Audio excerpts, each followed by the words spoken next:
naman sa CN Balita, tampok sa Street Art Festival na ginanap sa Malaysia ang iba't ibang klase ng street art kung saan dinaluhan ito ng maraming turista mula sa iba't ibang bansa.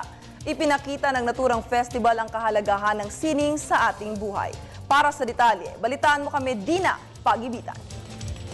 Ang sining raw ay isang representasyon ng realidad, imahinasyon at mga pangarap. Maaari kasi nitong hubugin ang ating kamalayan sa buhay bilang isang tao. Kabilang na dito ang pagguhit o pagpinta ng mga larawan, teatro, pagsayaw at pag-awit, mga forum at workshops. Malaking bahagi rin ng sining ang mga pagsubok, issue at problema na kinakaharap ng isang tao, bayan at bansa na mas lalong nagpapakita ng tunay na kahulugan ng sining.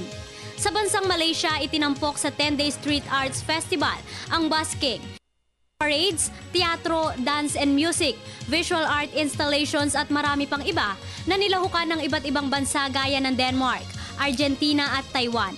Ayon sa Malaysia National Department of Culture and Arts, importante ang pagsasagawa ng festivals upang maiangat ang sining sa Malaysia. Layon din nito ang mabigyang pagkakataon ng mga performing artist na maipamalas ang kanilang galing sa buong mundo.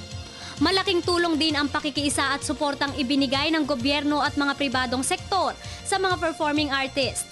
Ngunit higit sa lahat, nais ng nasabing arts festival ang ipaalala sa bawat isa ang tunay na halaga ng sining. Para sa Telebisyon ng Bayan, ako si Dina Pagibitan.